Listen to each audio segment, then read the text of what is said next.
Hi friends, சிறைகளுக்கு சரியில் நீ வரப்போகிற எபிசோட்ஸ்க்கான promo தான் இந்த வீடியோவில் பார்க்க போகிறோம். வாங்க ஃப்ரெண்ட்ஸ் பார்க்கலாம். இப்போது சீதா பணத்தை தொலைச்சிட்டு வந்து மேனேஜ்மெண்ட்டில் சொல்லிட்டுருக்காங்க. அப்போது அவர் வந்து பார்த்திங்க அப்படின்னா, பணத்தை நீங்கள் தான் திருடிட்டு போய் சொல்கிறீங்களா, போலீஸில் கம்ப்ளைண்ட் கொடுத்தா கண்டிப்பாக அவங்க கண்டுபிடிச்சி கொடுத்துருவாங்க, அவ்வளோ பணம் அப்படின்ன உடனே திருடிட்டீங்க அப்படின்னு சொல்லிட்டு சீதா மேலேயே பழிய போடுறாங்க. சப்போர்ட்க்கு போன மீனா மேலே, அது மட்டும் இல்லாமல் அந்த ஆட்டோக்கார் மேலே எல்லாருமா சேர்ந்து கூட்டாக பிளான் பண்ணி தான் அதில் ஷேர் எடுத்துக்கலான்னு சொல்லிட்டு இப்படி நடிக்கிறீங்களா அப்படின்னு சொல்லிட்டு வந்துட்டு இவர் வந்து பொய்யா வந்து ஒரு பேசிகிட்டு இருக்காரு. அவங்க மேலே அபாண்டமாக பழி போட்டுட்ருக்காங்க. இது எல்லாத்தையும் மீனாவும் சீதாவும் கேட்டுட்டு எவ்வளவோ போராடி பார்க்குறாங்க, ஆனால் முடியறதே இல்லை. அது மட்டும் இல்லாமல் சீதாவோட வேலையுமே தூக்கிடுறாங்க. அதுக்கப்புறம் வந்து பார்த்திங்க அப்படின்னா, இனிமேல் ஒரு நிமிஷம் கூட இங்கே நிற்காதீங்க அப்படின்னு போங்க அப்படின்னு முடிக்க விடுறாங்க. அதுக்கப்புறம் இவங்க 2 பேருமே வீட்டுக்கு போகிறாங்க. சீதா கண்டிப்பாக உன் பணம் கிடச்சிடும், போலீஸில் ஒரு கம்ப்ளைண்ட் கொடுக்குறாங்கல்ல, அதுக்கப்புறம் நடந்தது எதுவாக இருந்தாலும் நம்ம பார்த்துக்கலாம். அது மட்டும் இல்லாமல் நானும் உன் மாமா கிட்டே சொல்கிறேன், கண்டிப்பாக உன் மாமா கண்டுபிடிச்சி கொடுப்பாரு அப்படின்னு சொல்லிட்டு இங்கே மீனா நம்பிக்கை கொடுக்குறாங்க.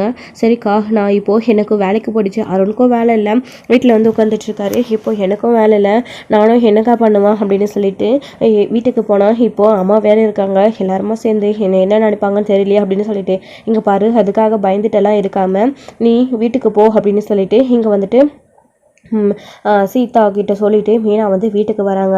மீனா இந்த பக்கம் வீட்டுக்கு வந்து முத்துக்கிட்ட நடத்த விஷயங்களை சொல்கிறாங்க. இந்த மாதிரி சீதா வந்து பணத்தை எடுத்துகிட்டு போகும்போது யாரோ ரவுடி பசங்க திருடி இருக்காங்க, ஆனால் அந்த மேனேஜ்மெண்ட்டில் கொஞ்சம் கூட புரிஞ்சுக்காம சீதா மேலே பழிய போடுறாங்க. அது மட்டும் இல்லாமல் சீதாக்காக யார் சப்போர்ட் பண்ணி பேசினாலையும் அவங்க மேலேயும் தப்பு சொல்கிறாங்க. பணத்தை திருடி இருப்போம் அப்படின்னு பிளான் பண்ணி சொல்கிறாங்க. அந்த ஆளுடைய நடவடிக்கையே சரியில்லை அப்படின்னு சொல்லிட்டு இங்கே வந்துட்டு சொல்லிட்டு இருக்காங்க. நம்ம மீனா வந்துட்டு அப்படியா, சரி, நான் யார் என்னன்னு கண்டுபிடிக்கிறேன், ஏற்கனவே அருளுக்கு வேலை இல்லை, அப்புறம் இப்போ சீதாக்கும் இல்லை, ரொம்ப கஷ்டப்படுவாங்க, சரி மீனா, நான் என்ன இதுன்னு கண்டுபிடிக்கிறேன் அப்படின்னு சொல்லிட்டு இங்கே முத்துவுமே வந்து யோசிச்சுட்டு இருக்காங்க. இது ஒரு பக்கம் இருக்க, இன்னொரு பக்கம் சீதா வந்து வீட்டுக்கு அழுத்துட்டு போய் அவங்களுமே நடந்த விஷயங்களை சொல்லிட்டு இருக்கும்போது, அதுதான் ஏன் சீதா இவ்வளோ சீக்கிரம் வந்துட்டேன், வேலை இவ்வளோ சீக்கிரம் முடிஞ்சிருச்சா அப்படின்னு சொல்லிட்டு அவங்களுடைய அம்மா வந்து கேட்குறாங்க. இல்லைம்மா அப்படின்னு சொல்லிட்டு பயங்கரமாக அழுகுறாங்க. அப்போ எல்லாருமே வந்து என்னாச்சு ஏதாச்சுன்னு கேட்குறாங்க. ஸோ அருண் சத்யா எல்லாருமே வீட்டில் தான் இருக்காங்க இல்லையா. அப்படி அவங்க கேட்கும்போது நடந்த விஷயங்களை சீதா வந்து சொல்கிறாங்க. இந்த மாதிரி பணத்தை கட்டிட்டு, ஹாஸ்பிட்டலோடைய பணத்தை கட்டிட்டு வரும்போது யாரோ ரவுடிங்க திருடிட்டு போயிட்டாங்க, அதுக்கு நான் தான் காரணம்னு சொல்கிறாங்க. அது மட்டும் இல்லாமல் இந்த வேலையிலேருந்து என்னை நீக்கிட்டாங்க, என்ன பண்ணுறதுனே தெரியலங்க அப்படின்னு சொல்லிட்டு சீதா பயங்கரமாக அழுதுட்டுருக்காங்க. இதில் ஏன் தப்பு எதுவுமே இல்லை, அதுக்காக என்னை வேலையை விட்டு தூக்குவாங்களாம், பணத்தை திருடினவங்க யார் அப்படின்னு போலீஸில் கம்ப்ளைண்ட் கொடுத்து கண்டுபிடிப்பாங்க அப்படின்னு பார்த்தா போலீஸில் இவங்க தான் பணத்தை எடுத்துகிட்டு போனாங்க, நாங்கள் தான் திருடணும் அப்படின்ற மாதிரி இவங்க என்னமோ சொல்லி கம்ப்ளைண்ட் கொடுக்க போகிறாங்களா. எனக்கு என்னமோ ரொம்ப பயமாக இருக்குங்க, நீங்கள் வந்து பேசி பாருங்கள் அப்படின்னு சொல்லிட்டு சீதா வந்து பார்த்தீங்க அப்படின்னா அருண் கிட்ட சொல்லியிருக்காங்க. அருணுமே இருந்துக்கிட்டு, சரி சீதா நீ கவலைப்படாத, நான் வந்து பேசுகிறேன் அப்படின்னு சொல்லிட்டு இங்கே அருண் வந்து போகிறாரு. ஸோ அவரு அதாவது டிராஃபிக் போலீஸராக இருக்காங்க, அது மட்டும் இல்லாமல் போலீஸ் டிபார்ட்மெண்ட்லேயே அவங்களுக்கு ஆளுங்களுக்கு தெரியும் அப்படின்றதுனால சீதாவுக்கு கண்டிப்பாக நம்மளால பேசி வேலை வாங்கி கொடுத்துட முடியும் அப்படின்னு நம்பிக்கையாக போயிட்டு அங்கே போய் பேசுகிறதுக்காக சீதா கூட்டிகிட்டு போகிறாங்க. என்ன சீதா இப்படி ஆயிடுச்சு அப்படின்னு சொல்லிட்டு அவங்களுடைய அத்தை, அவங்களுடைய அம்மா எல்லாருமே ரொம்ப பயங்கரமாக வருத்தப்பட்டு அழுதுட்டுருக்காங்க. அத்தை நீங்கள் கவலைப்படாதீங்க, நான் சீதாவோட வேலையை திருப்பி கொண்டு வர என்னுடைய பொறுப்பு அப்படின்னு சொல்லிட்டு நான் போய் பேசி பார்க்குறேன், வா சீதா அப்படின்னு சொல்லிட்டு சீதாவை கூட்டிகிட்டு அங்கே கிளம்பி போகிறாரு. இங்கே முத்து விஷயத்தை கேள்விப்பட்ட உடனே அந்த இன்சிடெண்ட்டுக்கு வந்து பார்த்திங்க அப்படின்னா போகிறாங்க. அங்கே போயிட்டு எப்படி நடந்திருக்கும் என்ன ஏதுன்னு சொல்லிட்டு பார்க்குறாங்க முதல்ல. அதுக்கப்புறம் எப்படி மீனா சொன்னாங்க அப்படின்றதையும் யோசிச்சு பார்க்குறாரு. இந்த மாதிரி பணத்தை வந்து திருடிட்டு போயிட்டாங்க 2 பேர் பைக்கில் அப்படின்னு சொல்லிட்டு, அது யாராக இருக்கும், எப்படி என்ன ஏதுன்னு சொல்லிட்டு முத்து அங்கே பார்க்கும்போது அக்கம் பக்கத்துலேயும் விசாரித்து பார்க்குறாங்க. அவங்களுமே சொல்கிறாங்க, ஆமாப்பா இங்கே ஒரு திட்டு நடந்துருச்சு அப்படின்னு சொல்லிட்டு அங்கே எல்லாரும் பார்த்தோம் அப்படின்னு. அங்கே அடையாளங்கள் இதெல்லாம் சொல்ல முடியுமா அப்படின்னா, தெரியலப்பா, தூரத்தில் இருந்தாங்க, எங்களுக்கு தெரியலை அப்படின்னு சொல்கிறாங்க. அதுக்கப்புறம் முத்து வந்துட்டு, சரி இப்போ எப்படி கண்டுபிடிக்கிறது அப்படின்னு சுற்றி பார்க்கும்போது ஒரு வீட்டில் CCTV கேமரா இருக்குது. அதை பார்த்து முத்துமே இருந்துக்கிட்டு உடனே இதில் பதிவாயிருக்கோம்ல, இதில் யாருன்னு தெரிஞ்சால் கண்டிப்பாக கண்டுபிடிச்சிடலாம் அப்படின்னு சொல்லிட்டு முத்து வந்து பார்த்திங்க அப்படின்னா அந்த CCTV கேமராவோ அவங்க காட்ட சொல்லி கேட்குறாங்க. அவங்களுமே முடியாது அப்படின்னு சொல்கிறாங்க.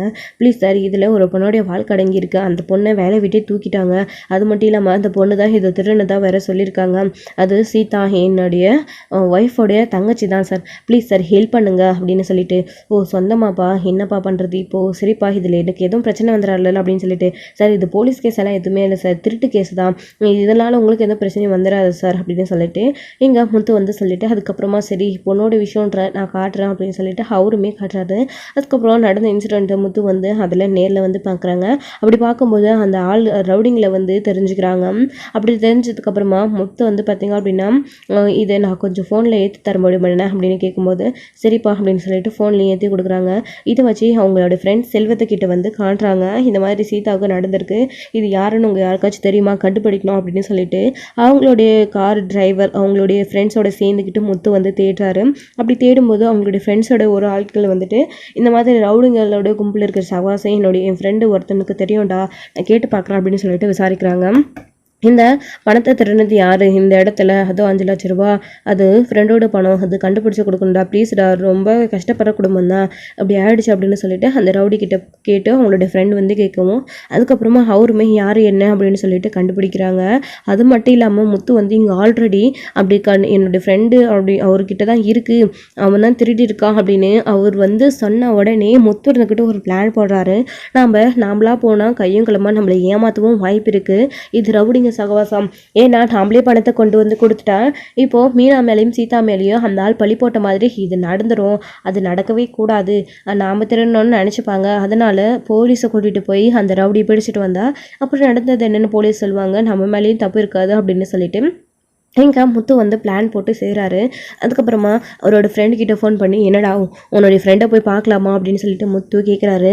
சரிங்க சார் நானும் கூட வரேன் அப்படின்னு சொல்லிட்டு அவரோட ஃப்ரெண்டு கூடவே வந்து அவருடைய ஃப்ரெண்டையும் கூட்டிகிட்டு போகிறாரு. அப்போது அங்கே 3 பேரும் சேர்ந்து போகும்போது போலீஸும் வந்து ஆல்ரெடி முத்து தகவல் கொடுத்துருக்காரு, அவங்க பின்னாடியே போகிறாங்க.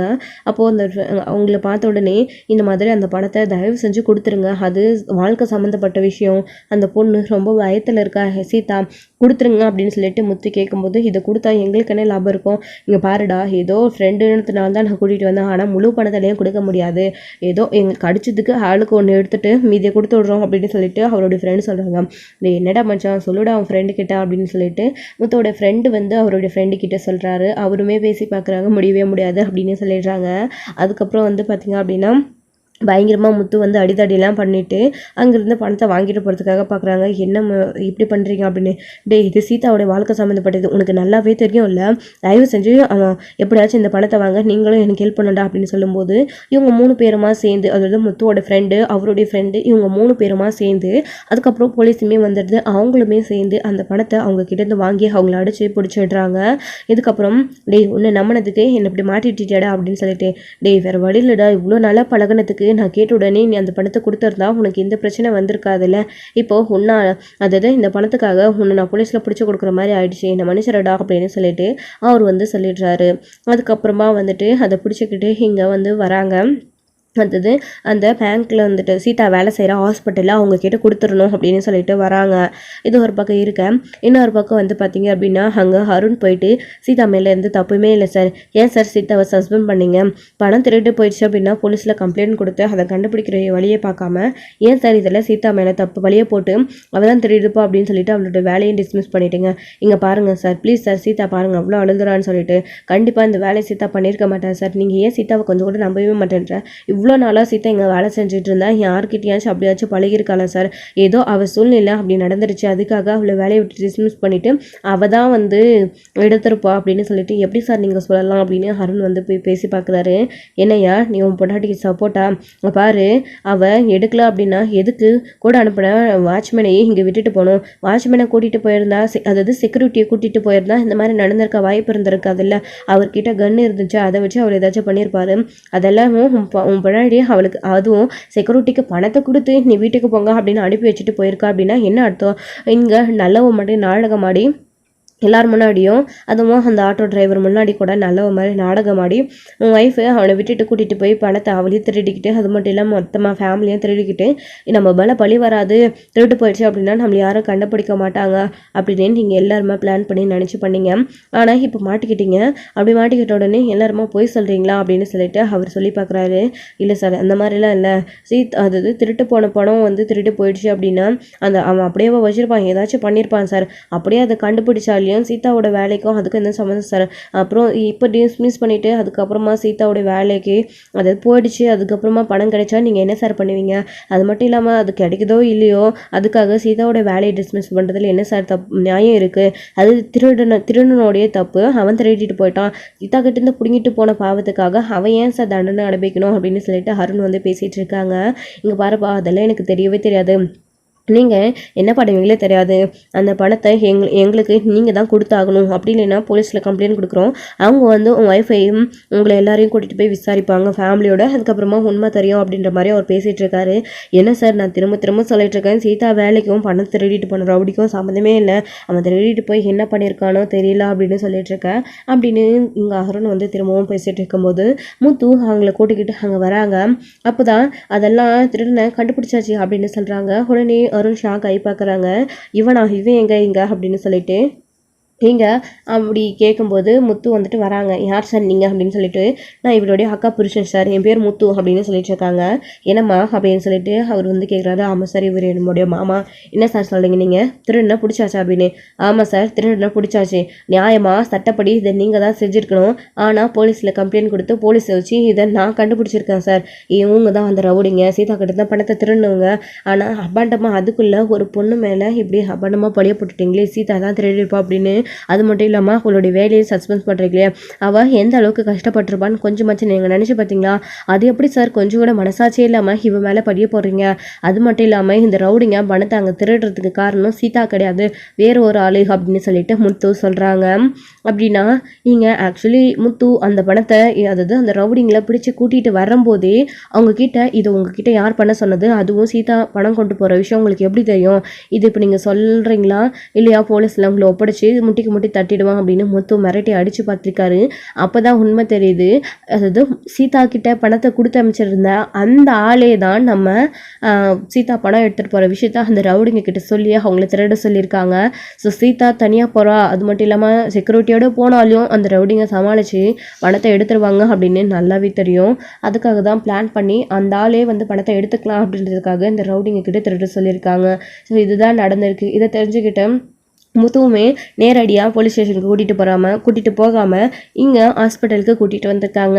ஸோ கூட்டிகிட்டு வந்ததை இப்போ முத்து வந்து பேசிகிட்டு இருக்காரு. ஸோ இப்போ யார் அது, என்ன நீங்கள் உளறீங்க அப்படின்னு சொல்லிட்டு இங்கே அந்த ஆளுமே உளறாரு. நான் உளரல சார், நீங்கள் தான் அபாண்டமாக பழி போட்டிருக்கீங்க சீதா மேலே அப்படின்னு சொல்கிறாங்க.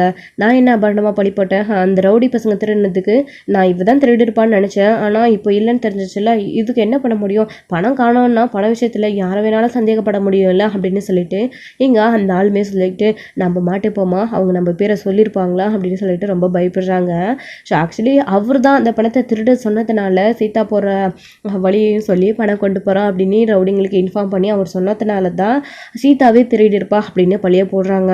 ஸோ அப்படி பழி போட்டு சீதாவை போலீஸில் மாட்டி விட்டுட்டா அந்த பணத்துக்கு, அதாவது நமக்கும் அவங்க ரவுடிக்கும் பிரச்சனை வராது, அந்த பணத்தை நாம் எடுத்துகிட்டு போயிடலாம் சந்தோஷமாக, அதுக்கப்புறம் நம்ம மேலே சந்தேகம் வராது அப்படின்றதுக்காக தான் இது எல்லாத்தையுமே அந்த ஆள் பண்ணியிருக்காரு.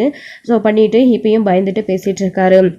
அவர் அந்த ரவுடிங்களை கூட்டிகிட்டு போய் அங்கே முத்து வந்து நிற்கும் போது ஷாக்காக இருக்குது அருணுக்கும் சரி சீதாக்கும் சரி. அது மட்டும் இல்லாமல் இப்போது இந்த ஆளுக்குமே சரி, சீதா கிட்ட பணம் கொடுத்து அமிச்சார் இல்லைங்களா, அந்த ஆளுக்குமே சரி. அப்போ தான் நம்ம சீதா இருந்துக்கிட்டு, மாமா இவங்க தான் மாமா என்கிட்டேருந்து பணத்தை பிடுங்கிட்டு போனது அப்படின்னு சொல்கிறாங்க. அப்போ தான் தெரியும் சீதா, நீ கவலைப்படாத, உன்னோட வேலைக்கும் உனக்கும் நான் கேரண்டி, உன் மேலே இருக்கிற இந்த திட்டுப்பலி இப்போ நான் போக்குறேன் அப்படின்னு சொல்லிட்டு இங்கே முத்து வந்து சொல்கிறாரு. என்னப்பா என்ன நீ பேசிகிட்டு இருக்க அப்படின்னு. சார் சும்மா நடிக்காதீங்க, வாயை மூடுங்க சார். ஆமாம், முதல்ல சீதா பணம் எடுத்துகிட்டு போகிற விஷயம் இந்த ரவுடிங்களுக்கு எப்படி தெரியும்? அது எப்படி சார் திடீர்னு ஆட்டோவை வழிமறிச்சு சீதா கிட்ட இந்த பணத்தை பிடுங்கிட்டு போக முடியும்? அதே ரவுடிங்க அப்படின்னா இவ பேங்க்ல இங்கேருந்து பணத்தை கொண்டு வரும்போதே நோட்டை விட்டுட்டு ஆள் இல்லாத நேரமாக பார்த்து அந்த பணத்தை திருடிட்டு போகலாம், நியாயம்னு சொல்லலாம். ஆனால் திடீர்னு வந்து பணத்தை திருடிட்டு போகிறாங்க அப்படின்னு உடனே எனக்கு அப்போவே சந்தேகமாக இருந்துச்சு சார். அதான் இவங்களை பிடிச்ச உடனே இவனை விசாரிச்சு போகும்போது எல்லா உண்மையும் சொல்லிட்டாங்க. இதுக்கு மேலே இவனுங்களும் சரி நீங்களும் சரி தப்பிக்க முடியாது அப்படின்னு சொல்லிட்டு எங்கள் முத்து வந்து சொன்ன உடனே சீதாவுக்கு ஒன்றுமே புரியலை. என்னம்மாம்மா சொல்கிறீங்க நீங்கள், இவர் எதுக்கு தப்பிக்கணும் அப்படின்னு சொல்லிட்டு. சீதா உனக்கு விஷயம் தெரியாத சீதா, நீ பணத்தை எடுத்துகிட்டு போகிற விஷயமே, அது மட்டும் இல்லாமல் பணத்தை உங்ககிட்ட கொடுத்து அனுப்புறதுக்கு காரணமே பணத்தை உங்ககிட்ட இருந்து திருடிட்டு போகணும் அப்படின்றது தான் இவருடைய பிளானே. அதுக்காக உன்னையும் பலிக்காட ஆக்கியிருக்காரு. அதுக்கு முழுக்க காரணம் இந்த ஆள். உங்ககிட்ட பணத்தை கொடுத்து அமிச்சு ரவுடிங்களையும் அனுப்பி திருட சொன்னது இந்த ஆளு தான். அப்படியே உன் மேலே பழிய போட்டுட்டு அவர் எஸ்கேப் ஆயிடலான்னு பார்த்துருக்காரு. ஆனால் அவருடைய நேரம் மாட்டிக்கிட்டாரு அப்படின்னு சொல்லிட்டு இங்கே வந்து முத்து சொன்ன உடனே தான் எல்லாமே புரிய வருது. என்ன சொல்கிறீங்க நீங்கள், என்ன உளாடுறீங்க என்ன அப்படின்னு சொல்லிட்டு அருண் வந்து கேட்குறாரு. நான் உண்மையை தான் சொல்கிறேன். நான் சீதா விஷயத்தில் எப்பயுமே விளையாட மாட்டேன். அவன் நல்லா இருக்கணும்னு தான் நான் நினைக்கிறேன். சீதாவுக்கு ஒரு பிரச்சனை அப்படின்னு உடனே மீனா வந்து சொன்ன உடனே அதை தீர்த்து வைக்கணும்னு தான் நான் இந்த ரவுடியை கண்டுபிடிச்சேன். அப்படி கண்டுபிடிச்சி விசாரிக்கும் போது தான் உண்மை தெரிஞ்சிச்சு இதுக்கு காரணம் எந்த ஆள் அப்படின்னு சொல்லிட்டு. சார் நீங்கள் நியாயமாக அரெஸ்ட் பண்ண வேண்டியது இவங்கள இல்லை எந்த ஆள் அப்படின்னு சொல்லிட்டு முத்து வந்து சொன்ன உடனே அதுக்கப்புறமா நீ ஏன் பணத்தையும் கொடுத்து அமைச்சு அந்த பொண்ணுக்கிட்ட அப்பாவி மாதிரி நாடகம் ஆடுறியா நீ? அந்த பொண்ணு பணத்தை திருடி தொலைச்சிட்டு நாம தான் திருடிட்டோம் நம்ம மேலே பழிய போகிறாங்கன்னு எப்படி வருத்தப்பட்டு அழுதுட்டு இருக்கு. ஒன்று மாதிரி ஆளுங்க இருக்கிறதுனால தான் ஏன் இந்த ஹாஸ்பிட்டலுக்கெல்லாம் இந்த மாதிரி கெட்ட பேர். இப்போ உன்னால இந்த முழு ஹாஸ்பிட்டலுக்கு கெட்ட பேர். அது எப்படியா இவ்வளோ நாளாக நீ பணம் கொண்டு போகிற முதல்ல திருட்டு போகாது, நீ எடுத்துகிட்டு போனவனே திருட்டு போச்சுன்னு அந்த பொண்ணை கேட்டல, அதுக்கு காரணம் நீ தான். இப்போ உனக்கு புரியுதா? எல்லாருமே தெரிஞ்சுக்கோங்க, இந்த பொண்ணும் பணத்தை திருடிட்டு ஓட கிடையாது. இவன் தான் பிளான் பண்ணி இந்த பொண்ணுக்கிட்ட பணத்தை கொடுத்தமிச்சு திருடனையும் அனுப்பி பணத்தை திருட வச்சிருக்கான் அப்படின்னு சொல்லிட்டு இங்கே அந்த போலீஸ்லையுமே சொல்லிட்டு உன்னை இப்போ அரெஸ்ட் பண்ணுறோம் அப்படின்னு சொல்லிட்டு அரெஸ்ட் பண்ணிட்டு போகிறாங்க. அதுக்கப்புறம் ஒரு நிமிஷம் சார், உனக்கு நான் என்ன சார் துரோகம் பண்ணேன்? பணத்தை என்கிட்ட கொடுத்த வச்சுட்டு நீங்களே திருட வச்சுட்டு என் மேலே பழிய போட்டு என்னுடைய வேலையை நீக்கி என்ன இவ்வளோ நேரம் கஷ்டப்படுத்திட்டீங்களே, நீங்கள் நல்லா இருப்பீங்களா அப்படின்னு சொல்லிட்டு சீதா போய் அதனால் பலார்னு அரைஞ்சிட்டு சார் கூட்டிகிட்டு போங்க அப்படின்னு சொல்கிறாங்க. அப்போது அதுக்கப்புறமா அந்த ரவுடியையும் கூட்டிகிட்டு போகிறாங்க. அந்த பணத்தையும் அந்த ஹாஸ்பிட்டலில் மேனேஜ்மெண்ட்லேயும் ஒப்படைச்சிடுறாங்க. நடந்த விஷயம் எல்லாருக்குமே தெரிய வருது. எல்லாருமே சீதா நம்ம நல்ல பொண்ணு, இந்த ஆளே பணத்தை திருடிட்டு பாவம் சீதா மேலே பழிய போட்டுட்டா, பாரு சீதா எப்படி அழுகிறான் அப்படின்னு சொல்லிட்டு எல்லாருமே சீதாவை பற்றி தப்பாக புரிஞ்சுக்கிட்டு இருந்த எல்லாருமே இப்போ நல்ல விதமாக புரிஞ்சுக்க ஆரம்பிச்சிடுறாங்க. சீதாவை பற்றி பாராட்டவும் செய்கிறாங்க. அது மட்டும் இல்லை முத்துவையும் பாராட்டிட்டு இருக்காங்க. அதுக்கப்புறம் தான் வந்துட்டு முத்துவா அங்கேருந்து கிளம்பி போகலாம், பிரச்சனை சால்வ் ஆகிடுச்சுல அப்படின்னு திரும்பி போகும்போது மாமா ஒரு நிமிஷம் அப்படின்னு சொல்லிட்டு சீதா கூப்பிடுறாங்க. என்ன சீதா அப்படின்னு சொல்லிட்டு முத்து நின்று கேட்குறாங்க.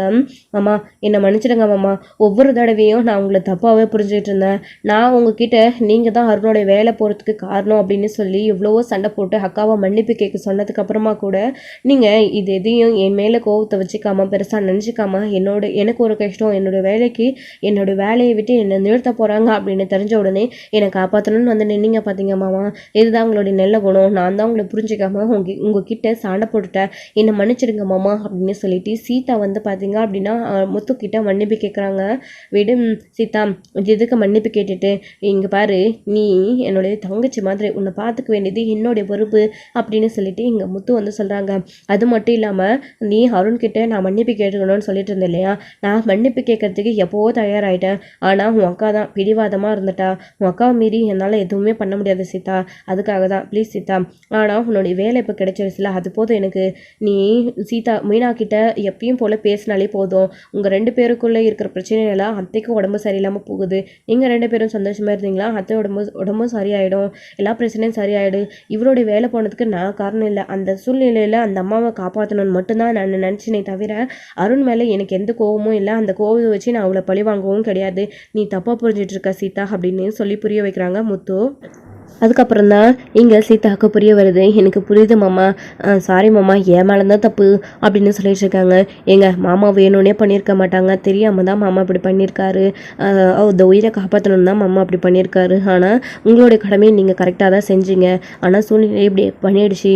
நீங்களும் மாமா கிட்டே கோவப்படாதீங்க, நானுமே மாமா மேலே கோவப்பட்டுட்டேன், ப்ளீஸுங்க புரிஞ்சுக்கோங்க அருண் அப்படின்னு சொல்லிட்டு சீதாவும் அருண் கிட்டே பேசுகிறாங்க. அதுக்கப்புறமா முத்துவே வந்து அருண் கிட்டே பேசுகிறாங்க. பாருங்கள், உண்மையிலேயே உங்கள் மேலே இருக்கிற கோவத்தில் நான் அந்த மாதிரி பண்ணலை, உங்களுடைய வேலையை நீங்கள் நேர்மையாக தான் செஞ்சீங்க, நான் என்னுடைய வேலையை செஞ்சேன். ஆனால் இப்படி சூழ்நிலை அமைஞ்சிருச்சு, அதுக்காக ஏன் இப்படி சண்டை போட்டுக்கணும் புரிஞ்சுக்கோங்க அப்படின்னு சொல்லிட்டு அருண் கிட்டே சொல்கிறாங்க. ஆனால் அருண் இன்னமும் முத்து மேலே இருக்கிற கோவத்துலேருந்து மாறவே இல்லை.